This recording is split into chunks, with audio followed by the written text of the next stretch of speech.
Hello there, everyone. This is Aaron St. Dennis, the FF Mad Scientist, and welcome back to the Mad Science Lab podcast.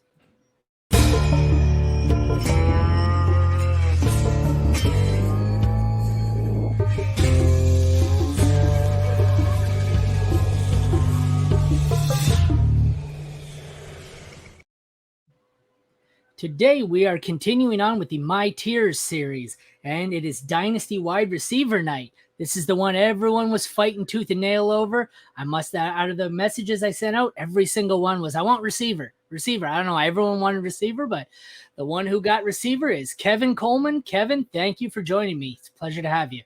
Yeah, man, I'm happy to be. I'm glad I got the receiver. It's fun. Receivers are fun though. Like that, no one wants tight ends and running backs are tough right now. We haven't gotten to running back. I think I'm on day 4 or 5. We haven't done a running back. I've done a lot of wide receiver, tight end, and quarterback. Yeah. I found so far wide receiver's been my least fun, just because there's a reason we draft nothing but receiver in rounds 4 to 8. There's a whole cluster of dudes who are all just the same value. So you'll find this green and the yellow tier is all your players, whereas the tight ends, it's all over the board, man. There's people way up in the top tier, and there's people who suck. I found quarterback and tight end was much more diverse, whereas the top 40 receivers, it's just like, these guys are all pretty good. Everyone seems to have one or two guys where they hate, but really, I don't think we've ever had more than 2 people in a bad category. And we've done redraft, best ball, and now this will be dynasty. So thanks for joining me. You want to take a second here? Tell everyone where they can find your work. Yeah, you can find most of my dynasty work at Football Guys. I do a bunch of articles, videos over there. And if you like Devy, not everybody does, but college football stuff, you can find us at the Devy Royale. We have a YouTube channel. We have a Patreon, those type of things. I just started dabbling in Devy because as if this regular shit wasn't hard enough to predict, now what I need to do is start trying to predict NCAA freshmen and how they're going to pan out because, it's wonderful. It's great. It's working out great for me. I'm thrilled. So, all right, this is a long one because of the wide receivers, so I should probably shut my big yap and just get right into it. First one, we have Davante Adams. Oh man, Devontae's a tough one for me. This is dynasty, right? We're going dynasty. Dynasty. So that's probably why he slips a tier just solely on the dynasty. But because I have him in my rankings, I have him 15 overall actually. So to me, I put him. So from a dynasty value now, before I get all the Adams guys yelling at me, I know he's a great wide receiver. Like he is very great, but from like a dynasty asset, I'm gonna put him in good. Like I'm actually gonna put him there because I think just from a value perspective, his value is dipping. And my point with Devontae is like, I have him in the same tier with like Cooper Kupp, and I'd rather have Cooper Kupp, to be honest, in Dynasty. So like, that's kind of how I look at both those guys. They're both kind of similar to me because like, I'm not sure Matthew Stafford's all that healthy and I think we're going to see Stetson Bennett, but I think it's also sounding possible we might see a Raiders backup, whether it be Brian Hoyer or who they draft Aiden O'Connell, I think it was. Yeah. So I don't love either of these guys, even on redraft. Like I get it, they are elite, they are the best of the best and have been for some time, but they are not in great situations. Yeah. So, Jordan Addison. I'm gonna put in good as well. So I'm gonna put Jordan there. Definitely needs to. You hope that he steps up, in the Vikings, that wide receiver 2 area, creates a separation. Smaller guy, Devonta Smith type Adam, but I'm gonna put in good. Rookie wide receivers, you never know. You never quite know. Yeah, well, he's the exact opposite of Davante Adams. Yeah. He's done nothing. He's on his way up, essentially, and it's basically just a projection. So one on the way down, one on the way up. Brandon Ayuk. Good. I'm just the good guy here. I'm just going good here. But this good and average tier is going to have 25 of the 40 receivers. Listen, though, I think Ayuk, I was talking about him on our last show we did for Football Guys. We did a wide receiver tier episode. Like Ayuk has a chance to really be that like sleeper guy. Going to 7th, 8th round of dynasty drafts right now, like could be the wide receiver 1 on that roster. I mean, the quarterback situation though is really the key. Like with all these guys, even Addison's quarterback situation, I think that's why they find themselves in this good tier is because overall, like they're really tied to who's throwing them the football, and there's some question marks there.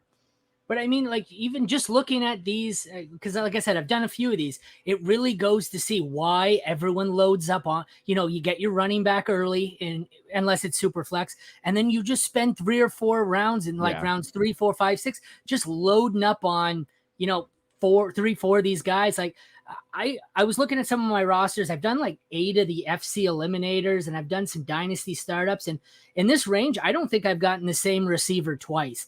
It's 3 or 4 of them in the 4 rounds, and they're all different ones. It's just whoever falls to me, I'm going to take it because, 1 or 2, you're going to have the Cooper Cup the year he blew up, where he's going in this range every year.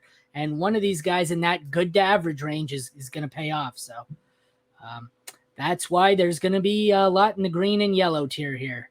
Keenan Allen up next. This one's tough. I'm going to put see the wording is what gets me. I'm going to put him in average. I'm going to be honest. Like, it's tough with him because, like, he could be he as a dynasty asset, like, he could be very good, but that hamstring, we've seen hamstrings with wide receivers before, and 7-8 games last year, what could that be? Like, I'm nervous about it, and I think that he could really fall off. And so from, like, you can't buy him, you can't sell him in dynasty. He didn't go to like the 12th round in a 14-team league that I'm in a startup this year. That's how far he's fallen down. Like, people don't want him as an asset.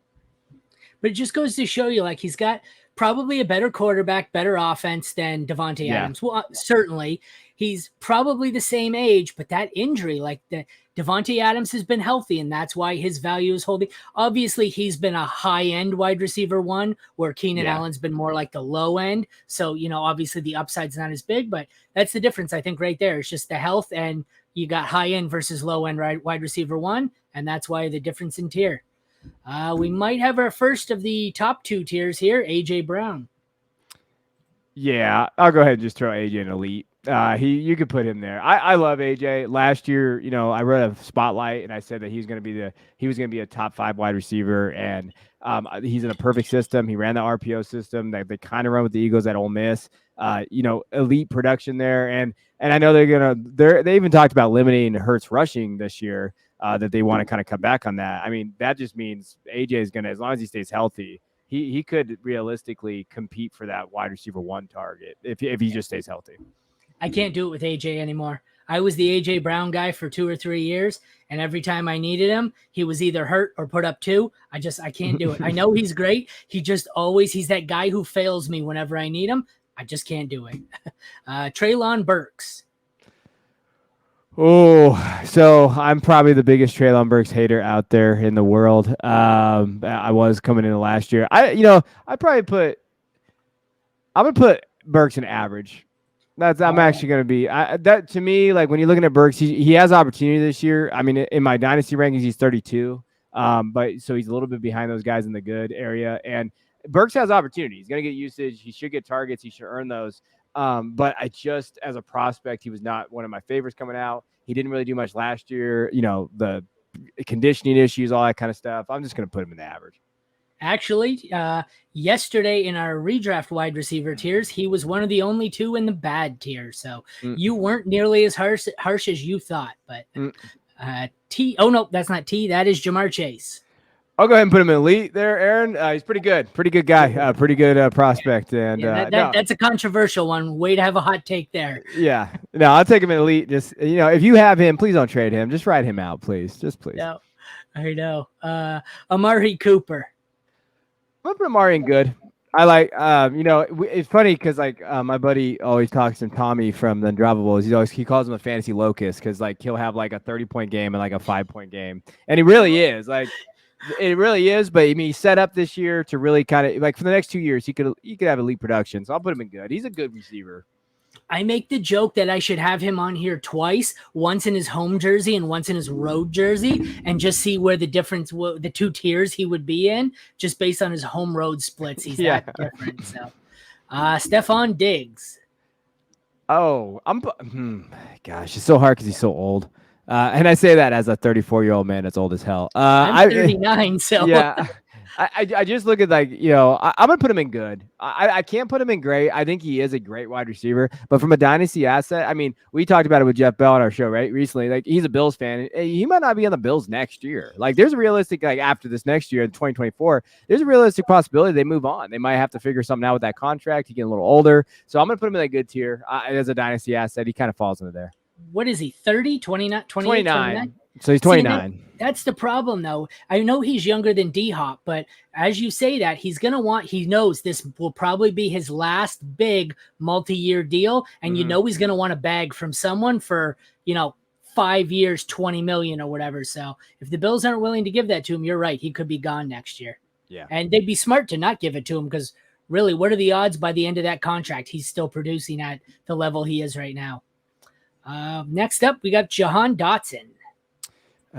Average. Jahan's average. I don't love where he's at. I know a lot of people like him in fantasy Twitter.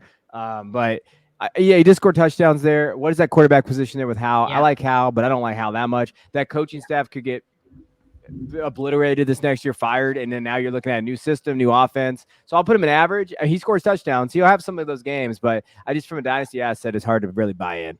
I don't argue any of that. It's exactly what I was thinking. It's just the Washington itself. Yep. We got back-to-back Bucks here, Evans and Godwin. I'll put them both in good. You can just throw them both in there. Like I think Evans is 1,000-yard, everything that we've seen from him. The problem is again that the quarterback position, but they are elite talent. So I think Godwin and both of those guys are up. They could easily be in that great. They'll push down the good because of what that offense looks like. I do like Godwin because I do think he's just a target hunter. He's going to go get targets to whoever is the quarterback. But I do think that team's going to be really bad. I think negative game script's going to help their passing attack probably because they're just going to have to throw a ton. So you are going to see the second half like a lot of points in that area. So I'll put him in that good category. I'm trying to hold on to him in some of my leagues. I'm thinking one or more of them could be moved if this team gets off to a shitty start. Yeah. And that there's very few situations that would be worse for their value. So, I can't argue that. Elite or great talent, but good for the situation. Yeah. T. Higgins. I'll put him in the great. I'm going to put T in great. I think that, I like T. I think he could be the wide receiver one and probably 28 other teams. Yeah. And that's where you're really looking at. Like, could he be that dominant wide receiver one? I think he can be. So great, I think is a good spot for him. If he does move on this next year, that will help out his value. But even then, high passing skyrocket. Yeah, but even then, he's a high passing volume offense. You're looking at with Joe Burrow, you're still looking at great production from him. If you need to know anything about how high octane that Cincy offense is, look at your tiers. 2 of the top 3 right now are Bengals. So that's all you need to know. I suspect we're about to add another one. We've got Tyreek Hill. Getting up there a bit in age, is apparently only playing 2 more years. Not like that matters, but yeah, I'll put him in great. I think the thing with Tyreek Hill is he's the hardest. I'll be honest, Tyreek Hill is probably the hardest guy to really put in his eyes a dynasty ranking. I have him at 10, and it might be too low. Honestly, you could probably argue he could be a top 5 guy this year in that offense. And when you look at the splits with Tua, without Tua, he did really look well. So if Tua's back. So, yeah, I'll put him in great. I'll take 2 years of great production from Tyreek Hill. I think that's where you're going to have to lie with him. Tyreek Hill is one of those guys going to be on your roster probably till he retires, because it's going to be hard to trade him for the value that you want. And that's where my dynasty rankings differ. I don't go so heavy on youth. I typically like to do my rankings in a 2 or 3 year window. And Travis Kelce's the prime example. I got him as one of my top dynasty ranks, number 1 tight end. He could retire tomorrow, but I don't care. He's just one of those players who's so good. If he dies on my roster, he dies on my roster. I don't care. Same with Tyreek. I will ride him till the wheels fall off and he retires. I just don't care. Yeah. He's that good. We have Hollywood Brown. Good. Hollywood's good. I think from just a PPR perspective, he earns targets. He's going to score points. He's going to be the wide receiver on that roster. And he's a solid wide receiver too. He'll fall in that good category for the next 3 years. You're happy with it. D-Hop. I know this one, there's no team right now. I don't know. Just do your best you can do generic where you think he fits in general, or if you have a landing spot in mind. I think D-Hop, I'll put him in good. I'll put him there just because I do feel like no matter where he goes, I think he's going to pick a good landing spot where he's going to probably be the wide receiver one, and that's what you kind of want from him. But even if he went to if he goes to Chiefs, he's the wide receiver one. Whether you look into that, and Kelsey's there and whatever the case may be. He goes to the Bills, he's wide receiver two, but with Josh Allen, so that still helps him out a little bit. If he even goes to Houston, he's the wide receiver one. He's going to get every freaking target on that roster. Realistically, you're at the good just because of the age and everything there.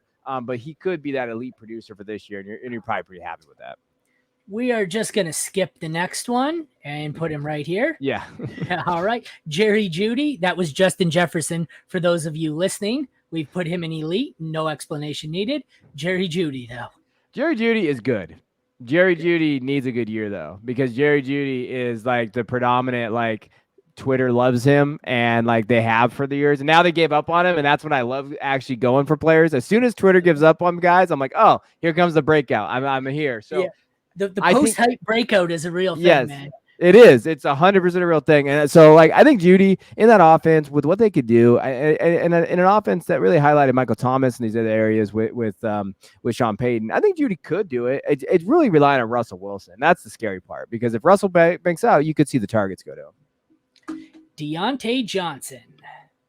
Good. He's good. I best value right now in Dynasty. Wide receiver 35 on keep trade cut, which is, I don't use keep trade cut as religion, but I do think it's good to use sometimes because people do use it. So you can kind of see that, but that's ridiculous. I think Deontay, he's a very good receiver with, I think he'll have a better offense this year. And he's going to score touchdowns. There's no way he's not going to score touchdowns this year. So that's the area. 3 rounds after Pickens, and I'd rather have him over Pickens 100%. At the same cost.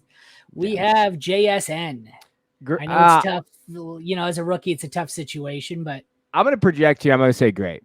I like JSN. I've been a big fan of JSN for a long time. And 3 years ago when I was doing the Devy stuff, I said he was going to be the number 2 wide receiver on Ohio State. And he was that 2 years ago.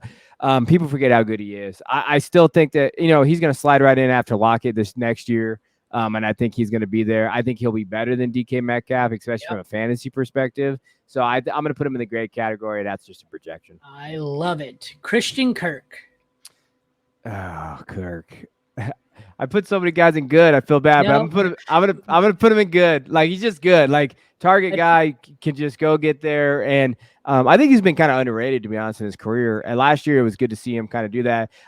Kirk could be Brandon Cooks. That's Kirk probably. Brandon Cooks. Oh, Kirk had another 1,000-yard season. And that's just where you rate him with good. It's what I said. The downside to wide receiver is these 2 columns will fill up in the middle so much you're going to have double rows. They'll have to expand. But Cooper Kupp.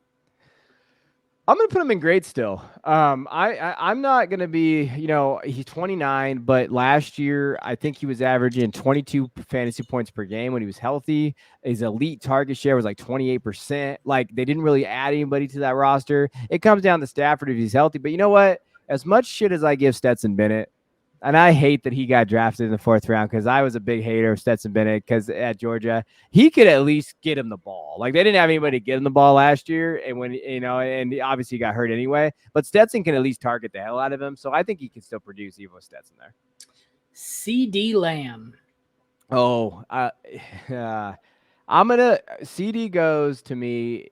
He feels like an elite to great bridge player. He is. And I'm going to be a homer because I'm a Dallas fan. I'm going to put him in elite just because that's what we do here. I think CD, if I put AJ there, I think I'd put CD in there because I think they're the same tier. Perfect, yeah.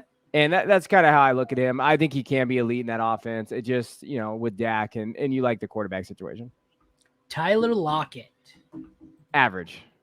Tyler old. I think he's not going to be on that roster next year. I think the dead cap's going to be okay. I think that he could produce this year, but I don't see him being anything more than average. Drake London. I'm going to put him in good. I'm okay with that. But again, they got to get a quarterback. And you know what? We've seen teams missing these quarterbacks multiple times, multiple years. And if they don't do that with Pitts there, it's going to be really hard for these guys to actually produce at elite levels. His ADP is getting a little out of control for my liking too, for someone who didn't do all that much. But Terry McLaurin. He's good. Terry's good. 27, getting a little bit up there age, but he again can dominate and I think he can lead that team, especially in target share, and just dominate rating. When you see him, he's going to dominate that offense. but he doesn't have the quarterback to be great or elite. DK. DK is great. I think DK fits in that great category. I'm still a DK guy. I was a DK guy coming out. Again, but I just worry about Geno. Like I really feel like people watched Geno the first 8 weeks last year, and then they forgot after that, and he wasn't looking very good those last 8 weeks. When you look at the splits, like defenses kind of figured him out, but DK still to me is an elite prospect. Yeah, he's just so big. DJ Moore. Good. DJ Moore's good. Analytics guys hate him though, Aaron. They hate his ass. Like, but he's going through the roof this year in value. I don't have much of him. He's overpriced for me. He's a little overpriced, but even like when you're looking at it, like if I'm a dynasty and if I'm a contender, and if I need like a solid wide receiver too, I still think Moore's a value because I do think that like people are telling people like, the analytics community too, they're saying, oh, you got to sell him for whatever you can get. Well, whatever you can get is actually kind of a value right now for him if you're looking for a solid wide receiver too that's a wide receiver 1 option on team. So like that's where I lie with DJ. Chris Olave. I'm going to put him in the great category. I think that he showed enough last year to be great, and I do think that he can be a low end wide receiver 1 in dynasty and just in general in finishing. So I'll put him in the great. George Pickens. He's good, but he's overvalued. So like the Pickens, the like catches do it. I was a big Pickens guy. To me, I just because I liked how he played, but he got overvalued last year. I thought he was undervalued. But the big thing with Pickens is that he's a great football player, not necessarily the greatest fantasy player. And I think that's where we had that's where the misconnection is. Rookie drafts last year, I was a huge Pickens guy. Yeah. This year, I'm a huge sell high on him guy. So Michael Pittman. Good. Michael Pittman is just good. Realistically, I don't know if he's going to be on that team next year. I think there's going to be some things there with that. But I think he's just a wide receiver 2 that's been talked about as being a wide receiver 1 for a long time. Next up, we have Calvin Ridley. If I was sponsored by DraftKings, this is where I would put an ad in for them. Calvin's good. I'm going to put him in the good category as well. If he could step up and just be like, Falcons, but a little bit, he could show that, he could play without Julio and those type of things. I think he's in a really good offense, but he can give you 2 elite wide receiver 2 seasons probably. This is why we draft wide receivers in rounds 3 to 6 or 4 to 8. Look at this good tier. And that's pretty much consensus in every freaking format. We have 5 to 6 elite, 5 to 6 great, and then we have 20 in the good and probably another 10 in average. Debo's good. I'm gonna put him in good. You're gonna have to. Sorry, you might have to. There we go. Next tier. Next line. The thing with Debo is like he's an asset like we talked about with Dye on your roster. He's going to do that because no one wants him. No one wants Debo. I have Debo on one team. I can't trade Debo for anything. And it's just like the only time you might be able to get rid of him if he's doing really well in the middle of the year. Maybe McCaffrey got hurt and they're kind of using him again as a running back area and you can move him then. But like he literally is the hardest person to move in Dynasty. I find Debo's a weird one. He's one of those guys where I'd like to buy low, but the problem I find in all my leagues, the one team that owns Debo is the one team you can't buy low on him because they're the one team who loves him. It's like with when it was Damian Pierce or Tyler Algier. The one team that owned him is the one, or even Kyle Pitts. That's a great one there. Kyle Pitts, you can't buy low on him because the team that owns Kyle Pitts has been the Kyle Pitts guy since the beginning, and he is not getting out no matter what. Devonta Smith. I'm going to put Devonta in the great category, actually. Can't argue that. I think he's done more than enough to not being good. And I do think that, with what he showed last year, and he's a great 2. If he's got AJ with him, and he has that ability to kind of earn those targets and those things, I'm all aboard. I think he's a great. He out-targeted AJ Brown the last half of the season last year. So, Amon-Ra St. Brown. He's in the great category. I'm not ready to put him in like that big tier, for elite yet. I know some people will. But I do think that, again, he's done enough, right? Like when you look at these guys and what they've been able to produce, you have to put him in that great category. He's someone I get it. If he starts on fire this year, my plan isn't going to work out, but he's someone where if he doesn't do great, like he did last year, through the first 6 weeks and JMO's coming back off suspension, I think I'm going to try and buy low on anyone who just says, oh, JMO's going to take over as the wide receiver 1. You'd be surprised how many people are really willing to just write him off and assume Williams takes over. But so I think I might try and target him, but we'll see how it plays out. Yeah. Cortland Sutton. Average. I want to kind of put him in below average, but he was the other guy yesterday who was in the bad. It was Burks and Sutton. I can't I think with Sutton, the problem is like when you're looking at that roster and what he does, like he actually fits Peyton's profile pretty well for a wide receiver in that area. If he can just score some touchdowns in there, but I'm gonna put him in the average category, or he's borderline below average. He's in that tier. Jalen Waddle. Waddle is elite, so I'm gonna put Waddle in the elite category. I like it. Yeah. Christian Watson. This is a tough one for me. Christian Watson's good. I'm not going to put him in great, and I can't put him in average. I do think he's way severely overvalued right now. Like, there's some deals that you can make for Christian Watson if you have him, so that you might want to kick the tires on, but I put him in the good category. Mike Williams. I'll put him in average for now, but I'm an easy grader. He can't stay healthy. If he can't get healthy, he's gonna be below average or bad, because if he has that back surgery, you can just shoot him down the board. And last but not least, Garrett Wilson. Ooh, I'm gonna go elite actually, so you can put him in that elite area. I figured it was great or elite. Yeah. I'm running a little long here because wide receivers, so I'll just do a quick recap here. To break it down, the top tier elite, we have Chase, Jefferson, A.J. Brown, C.D. Lamb, Waddle, and Garrett Wilson. Great, we have T. Higgins, Tyreek Hill, Cooper Kupp, JSN, Devonta Smith, Chris Olave, Amon-Ra St. Brown, and DK Metcalf. The huge good tier we have Devontae Adams, Jordan Addison, Brandon Ayuk, Amari Cooper, Stephon Diggs, Mike Evans, Chris Godwin. Oh, Debo got stuck in the middle.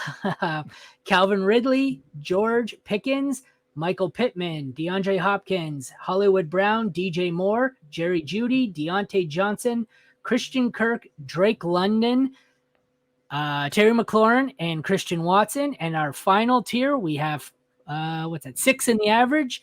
That would be Keenan Allen, Treylon Burks, Jahan Dotson, Tyler Lockett, Mike Williams, and Cortland Sutton. Aside from the mass amount of them in the middle here, is there anything that stands out to you?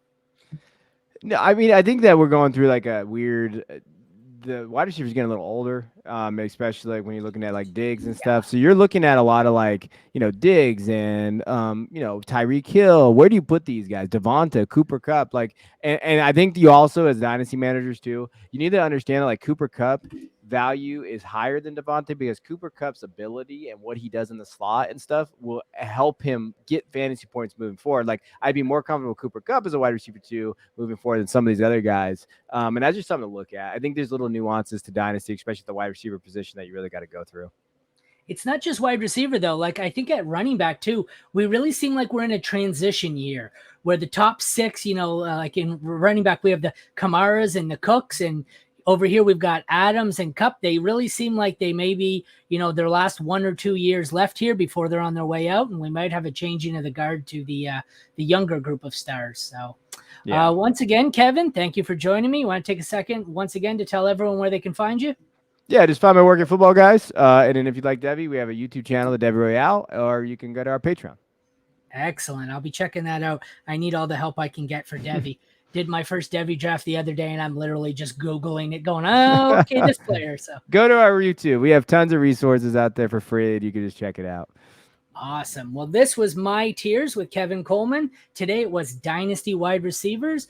Once again, I am Aaron St. Dennis, the FF Mad Scientist, and this has been the Mad Science Lab podcast. Thank you again to Kevin for joining me, and thank you everyone for tuning in. Have a great night.